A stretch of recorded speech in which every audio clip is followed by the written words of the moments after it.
Hello and welcome back to another episode of Critical Reactions with your host Bryan. We're going to continue on with this week's theme of whatever, where I allowed my patrons to suggest whatever they wanted without any restrictions as a way to celebrate the 5-year anniversary of the channel, or I guess completing the 5th year of the channel. Either way, however that wants to be worded.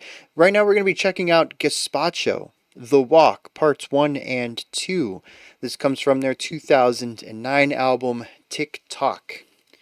Let's dive in and see what Gazpacho is bringing to the table today. Here's the map of the land. Pour it through your old hand.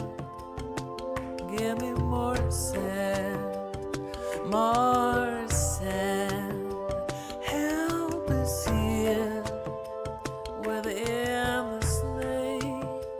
Hold us here while you're awake. I like the general percussion here. Dancing in the sand, you try to be mosaic. Yeah. Beautiful guitar and bass. What I mean about the percussion, it's rather, We made a it's spacious. I think a lot of that comes down to the placement of the instruments. no man's land, and if I know there'll be no back home to be at,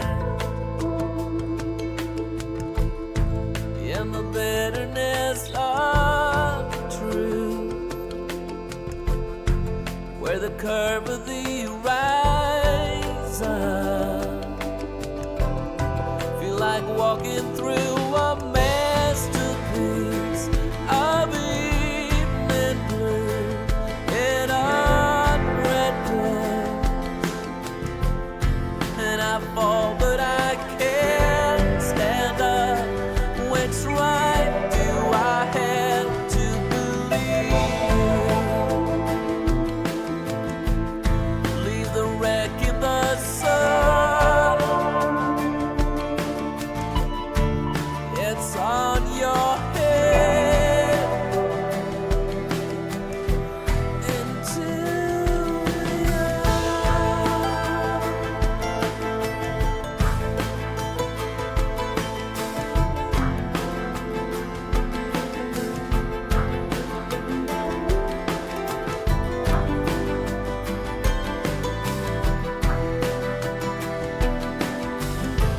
Yeah, I love how this has grown.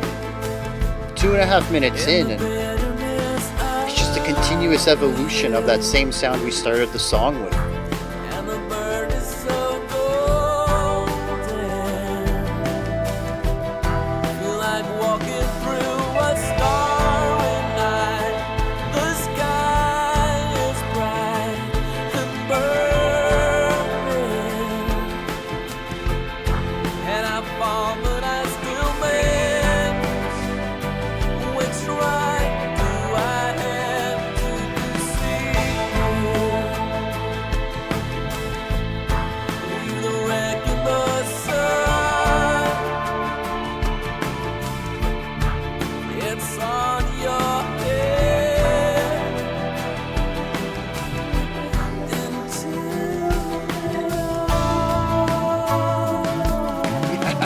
That little bit of uplift.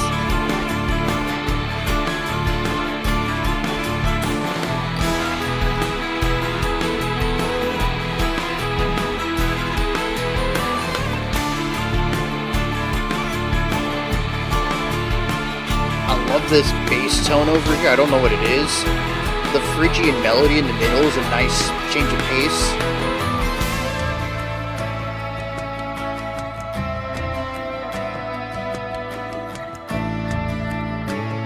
And that's good. About halfway through this portion, constant rising action to bring the energy down a little bit. An 8-minute slow burn would be a lot. The way the guitars come in on the outside. That bass lick right there.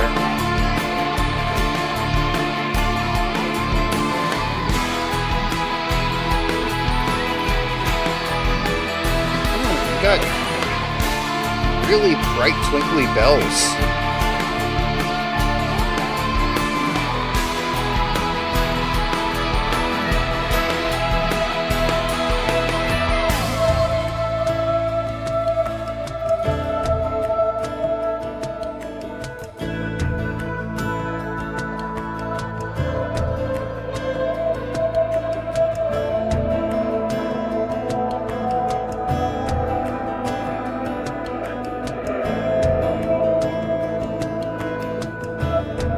Great atmosphere here, especially with, I don't know, whatever that drone is in the background. Oh, you know what it is? I think it's high reverb strings. That sounds to me like a cello, but I think the previous one might have been a violin.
It's a very worldly sound. This is the third different atmosphere that I felt.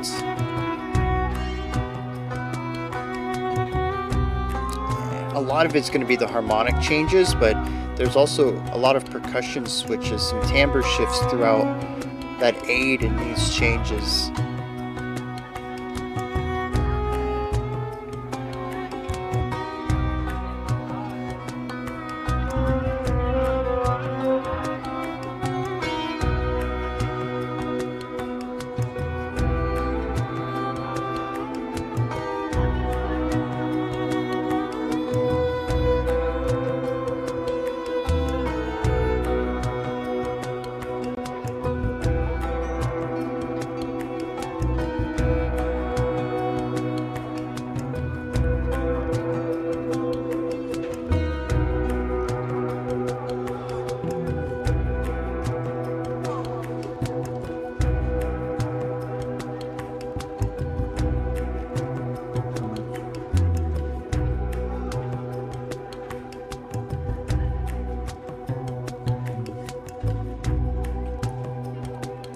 Yeah, just bass percussion,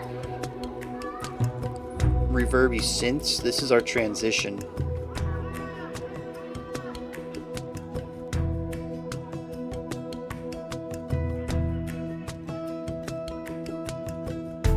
Close your eyes, it's all around you. And now the wires are all too tight. I have fallen, look around you. So moody. I'm the lore you learned today.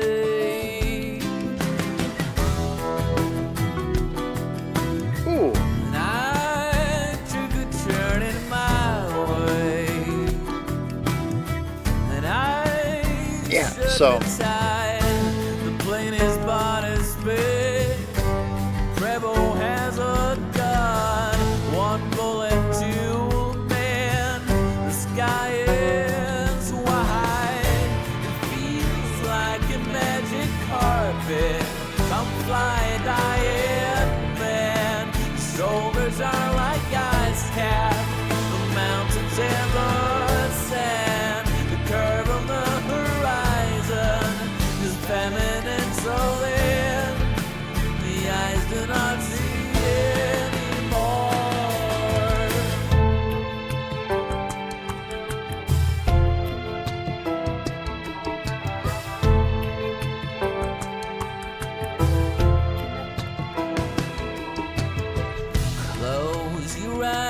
it's all around you.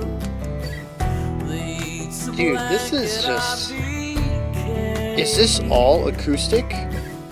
Spirits dancing all around you. No.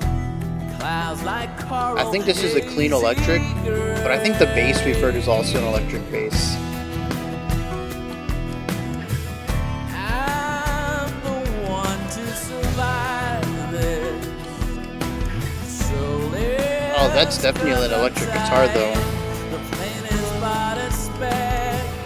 Bringing that darkness back from last chorus.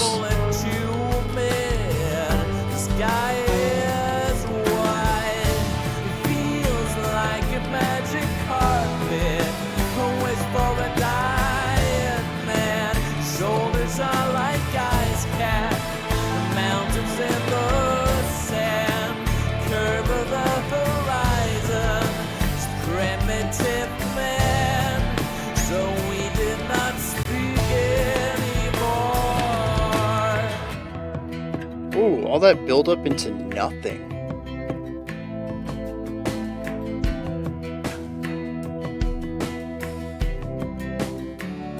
Oh, there's also the synth. I totally forgot about the synth.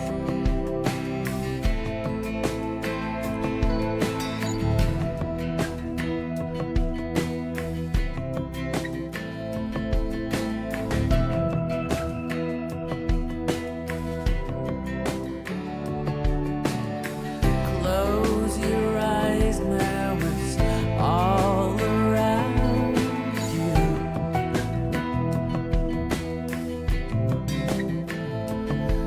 Yeah, dude, that bass still, man. I love every time he's got those little melodic interludes. And if I know there'll be no back home, beyond, into unknown, pouring through your head is a map of the land, the horizon,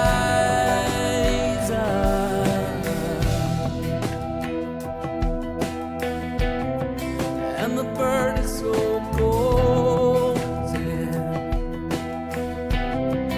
feels like a magic carpet. Come fly, diamond.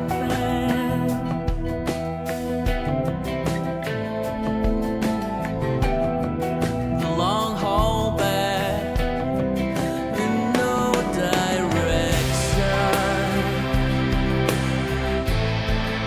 and no one knows we're all. It's interesting. I was about to comment how I think this is one of the biggest parts of this song so far. It also has the least amount of layers. It's large because of the volume of this guitar primarily. We also have a full drum kit. Yeah, bass, snare, hi-hat, and at least a crash.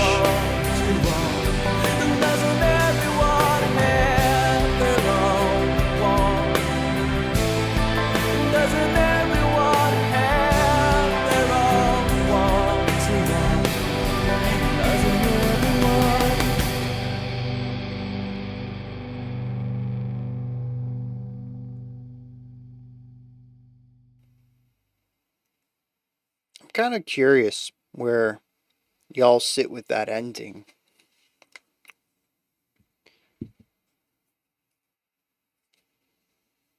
I hate starting with a negative part at the beginning of an analysis, but I think that's where we're going to start simply because it was the last thing I heard. This is the taste that is left in my mouth. The ending of this song feels like such a letdown. Maybe it's supposed to be. Maybe we hit the lyrics and this is definitely a journey versus destination kind of idea. Where, you go out for a walk and it's the path that you take, not necessarily where you land at the end of it. But I felt the ending was very underwhelming for me. And it's tough to really talk about why without explaining everything else that I loved about the track, but I don't know, it just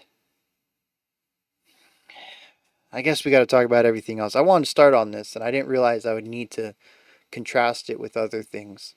We'll come back to this then. Stick a pin in it. What's the rest of the song doing, though?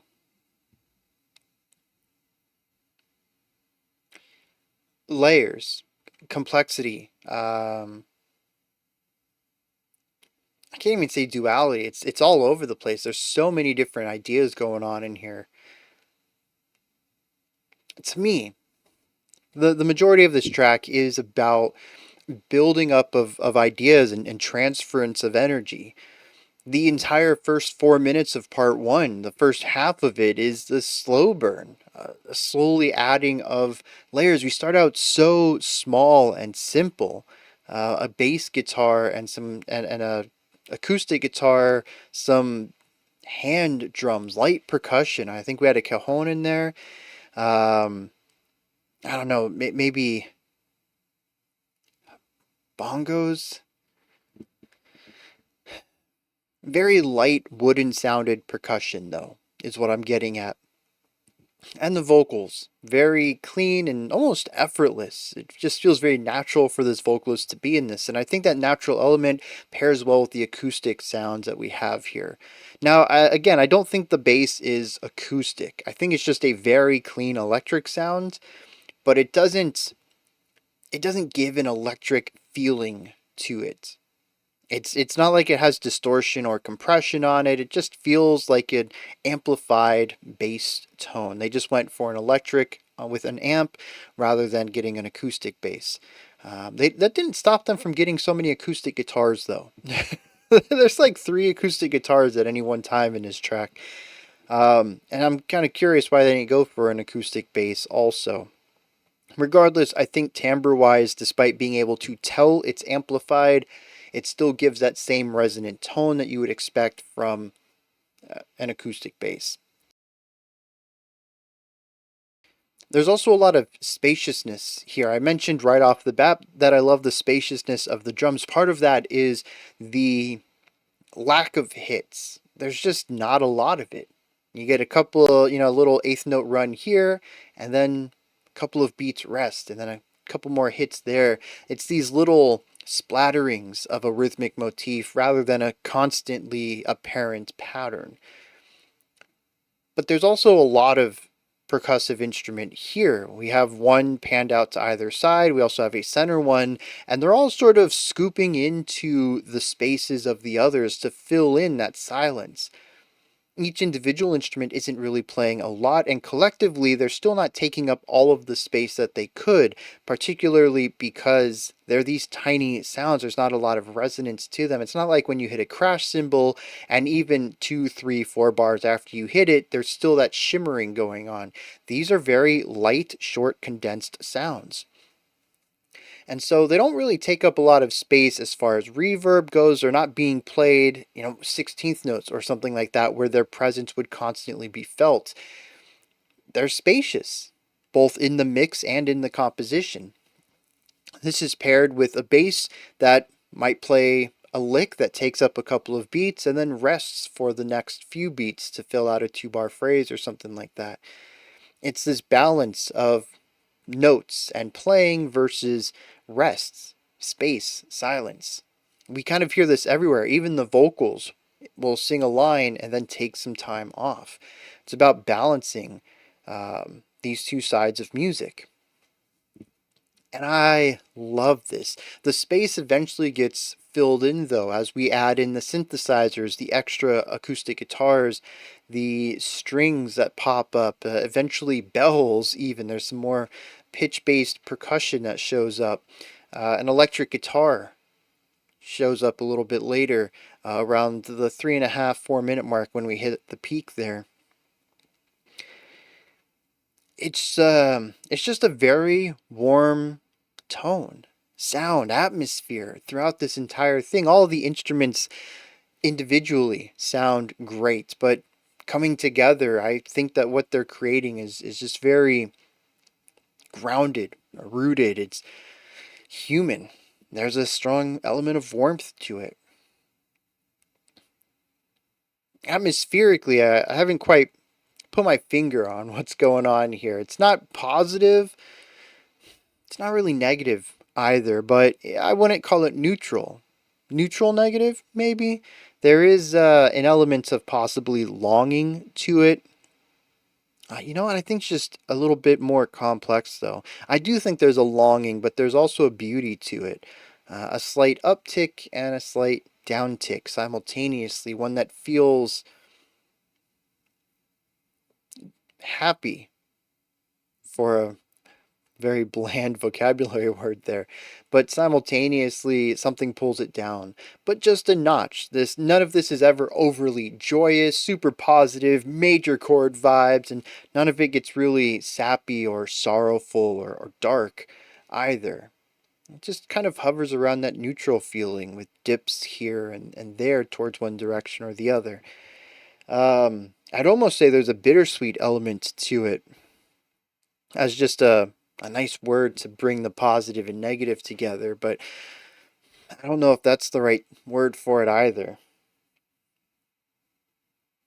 Regardless, at the 4 minute mark, we bring the song down a little bit and we begin to explore a new build-up.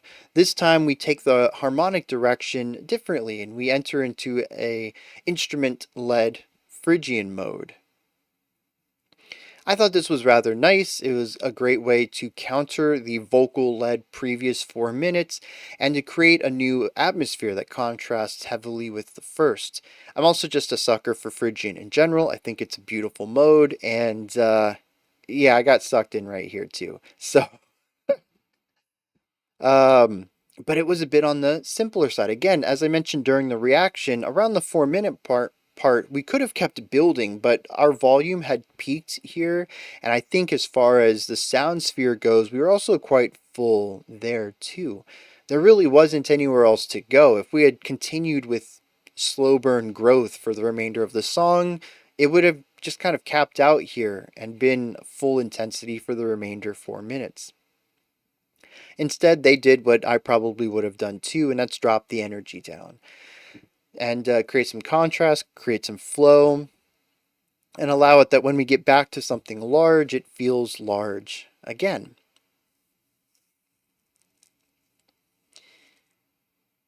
But they decided to go in a different direction, and I think part of that is because this is understood as one track, or one song. I was viewing it as one track.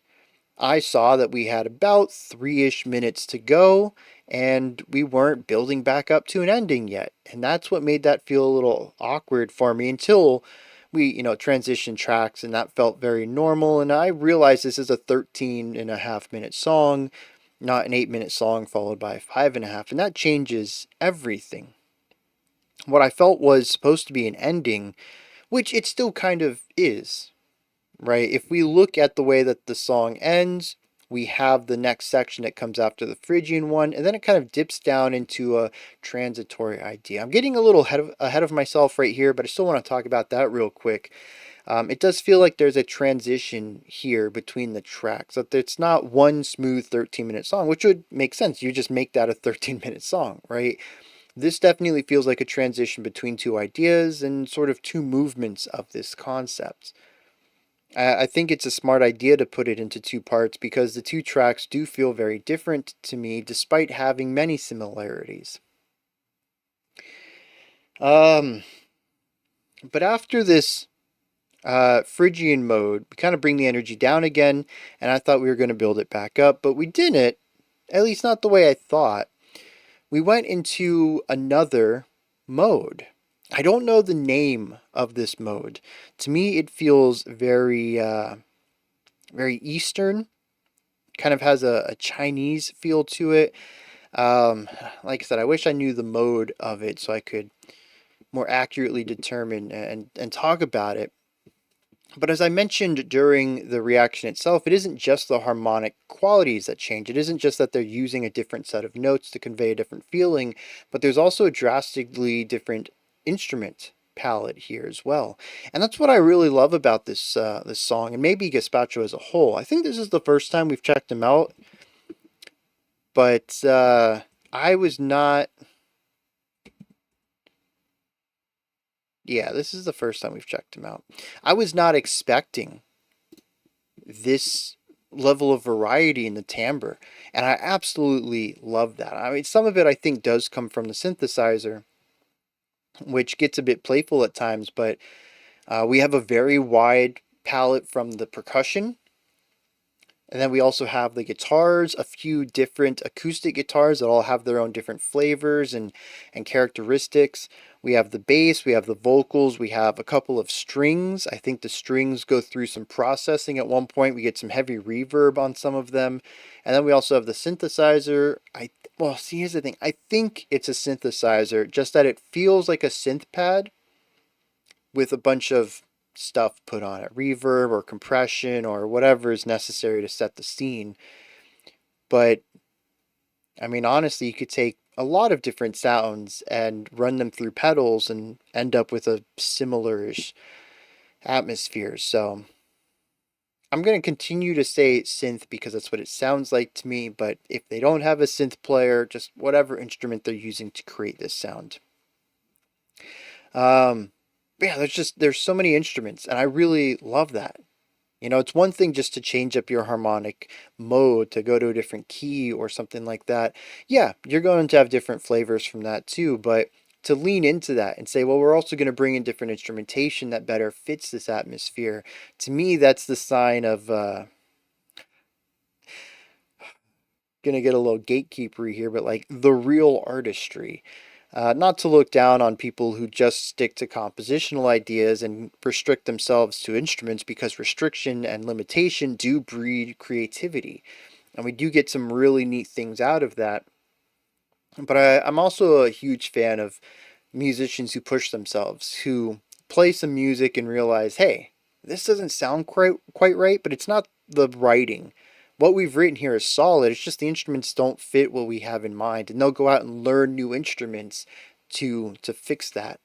I just love that. And I don't know if that's exactly what happened here, but having the plethora of timbres is just a huge positive for me. It allows each of these sections to feel not just interesting and contrasty to what comes around it, but also unique. Now, after this, we go into part two, which kind of revisits the beginning of part one. We return back to um, that first harmonic style. We return back to the instrumentation of that first section, and we do another slow burn. We dip it down for a little bit, build up into the big climax, and then wrap the song up.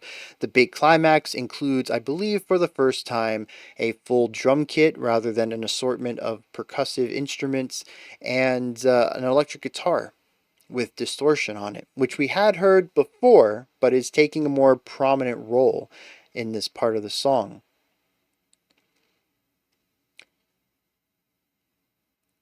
So now it's time to talk about that ending. What I love about the rest of the song is the complexity, the interlinking between all of the different instruments, how all of their parts are not just solid on their own, but work well with others, forming into the spaces of other instruments and creating something rich and complex and deep. Most of the most of this 13-minute song is a complex combination of gears all socketed into each other and creating this complex clockwork. It is something that is just gorgeous to view. There's just pure beauty in the perfection and intricacy of it all. Then we get to the end, and it feels like a hammer was used to smash this down, and then take a few of those gears and put them together and say, look, I did the same thing, but it's lost that intricacy. It's just a few gears now. It's a child's toy, an understanding of how gears work. Spinning one will rotate the ones connected to it. It's not bad, it's just less deep. We end up with a song that just feels like a rock track. All of that complex percussion work and interesting timbre is replaced with a pretty standard drum kit. Although I will say the bass kick is a little muted, but that's more of a production thing. It was still something that stood out to me. All the complex guitar work has been replaced with just two guitars, an acoustic and an electric, and the electric is very large and dominating in the mix. And on top of all this, harmonically, I think this is the most simple and direct, straightforward, single emotion atmosphere that we have. It is a massive reduction of everything that we've seen up to this point into something a bit more bite sized and digestible. It's not bad, again, but in context, it feels so much less than the journey we took to get here. It's a simplified, I don't know, recipe of this awesome thing that we had seen previously. And in a different context, this would be a fantastic ending, but because of what I had listened to up to this point, because of the gorgeous acoustic and layered beauty, the way that everything interconnected, and the varying harmonic ideas with all the spice in them, and the complexity of the atmospheres and the emotions, this just, it feels like it's pulling its punches. It's just very underwhelming. We had all of this energy build up to this. And I do want to reiterate one last time, it's not that this section is bad in any way. It's just the comparison. If we had a totally different song that was simpler in nature that built into this would make it feel like a large bombastic ending. But we went from more complex ideas to less, and that's what kind of surprises me a little bit. I also mentioned that despite the final section feeling as large as some of the other peaks of the song, because of the lack of layers on this one, it ends up feeling less impactful. I think the electric guitar and its large volume really takes up a lot of the role of filling the sound sphere, but because there's less things going on, it ends up feeling emptier to me. And again, all of this could be perfectly artistically intentional. And I listened to the lyrics, and this is exactly what I'm supposed to get out of the ending. And if so, I love that artistic representation of it, but I'm not a big fan of feeling let down. I don't think most people like to be let down. And art can certainly be more than what's expected. The whole thing of art, I think, is to challenge, to explore the human condition and represent it in a variety of forms through all sorts of medium. By no means would I believe that this song has to reach a peak that is worthy of the growth it went through. I think that would narrow down what art can be. But like I said, I'm not a real big fan of feeling let down. And so, while if that's what the song is about, artistically, that's awesome. But I don't know if it's something I would want to return to. Oh, man. Is there anything else on here I want to talk about? I think that's it. We covered timbre, we covered harmony, different modes that were displayed, the gorgeous interlocking parts, and the ending. I think that's about it. Yeah, I mean, I enjoyed most of this. Everything up until the last minute or so was right up my alley, and I just kind of wish it had ended with that same beauty that it had started with. But it does make me want to dig into more Gazpacho. Maybe we've had them on live stream before, I can't remember, but we definitely haven't done a proper reaction to them. And if this is my introduction to them, I think it's a pretty solid one. All of the instrumental work and the composition, the chordal writing, it was all fantastic. And I'm a sucker for basically everything they were putting down here. Let me read some lyrics to this and see what's going on there. Well, any hope I had of better understanding what the song's trying to say has been dashed into the ground and shattered into a million pieces because I don't understand a single stanza of this track. It's definitely going a bit more in that. Well, see, here's the thing, right? I feel like there is something at the edge of this. I was going to say that it's very gong-like, where what what's being said is less important than how it's being said, the words that are being used. And I do feel there is a lot of figurative poetic language here. A lot of it seeming nonsense, but maybe it's not. I'm not entirely sure here. There is a chorus for part one, at least. It says, "In the bitterness of truth, where the curves of the horizon feels like walking through a masterpiece of evening blue and unread books, and I fell, but I can get up. Which right do I have to believe you?" There's an element of beauty here that I think matches a lot of what the song is going for. In fact, a lot of what's being described here is of visual beauty. But it's not the only part of the track. There's other parts of wandering, of being lost, maybe, of having a map that you can't understand. The opening of the song says, "Here's the map of the land. Pour it through your old hand. Give me more sand. Here is help within the snake. Home is where, here, sorry, home is here while you're awake. The end is near, it's dancing in the sand, and then you'll be mosaic." Yeah, see, none of this makes sense to me at all. Um, but then we move on to, I think, part two, but it might also just be the ending of part one, and then part two revisits it. The chorus changes to, "I took a turn in my way, and I shook the tide. The plane is but a speck, and Previtt has a gun. One bullet, two men, the sky is white." And this just sounds like stream of consciousness to me. Each individual line makes sense. It is a complete sentence usually, but what they have to do with each other is completely beyond my understanding.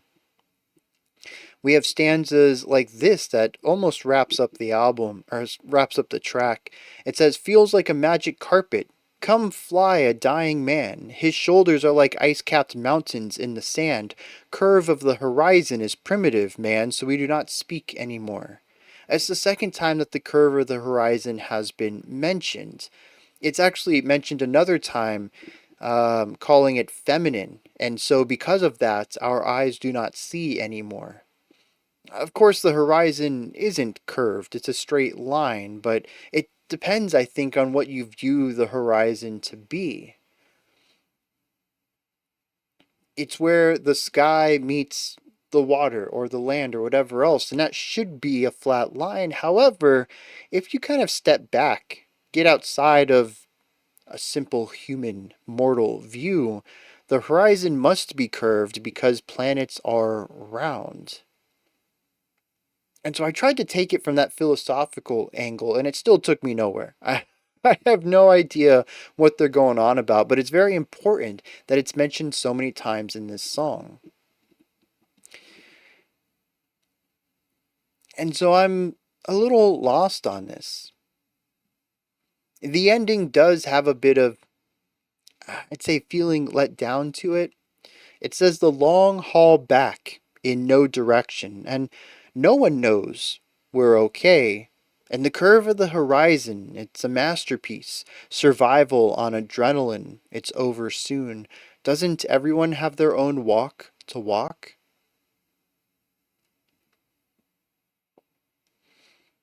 Maybe this song is about a journey, but maybe the destination isn't a place you can stay. Eventually, you have to go back home, and maybe it's the journey back that's less interesting. Maybe it's just the returning back to where you started that's less interesting. Less so of a circle of a journey, but a straight line that must be trekked back. I don't know. There is elements of, I don't know, not necessarily disappointment, but underwhelming here in the lyrics in the final stanza that matches my feelings and emotions with the music at this time, but it's really difficult for me to see beyond that. primarily because I don't understand what the rest of the lyrics are going on about, and I only have such a vague understanding of this final stanza, and it's only in relationship to my experience with the music. So I could be very off base with this too. And I guess that's going to wrap this one up. Those are my thoughts. Gazpacho's The Walk. What did you think, though? Is there anything that stood out to you? Anything that you would like to add on to what I said or correct me on? Maybe you have your own interpretation on things, your own opinion. Let me know. Put all of that alongside any other thoughts you would like to add in the comments below the video. Above that, in the description box, you'll find a link to Linktree. It takes you here. You can find links to my music, ways to support the channel, a link to the Discord server, and so much more. Above that, if you could, like, subscribe, and ring the bell. I greatly appreciate all three of those. That wraps it up for today. I'll be back tomorrow, though, 5 p.m. Eastern Standard Time, 10 p.m. UTC as usual. Until next time, remember to be critical, not cynical, of the music you listen to, and have a fantastic morning, afternoon, or evening, whenever you choose to watch my videos.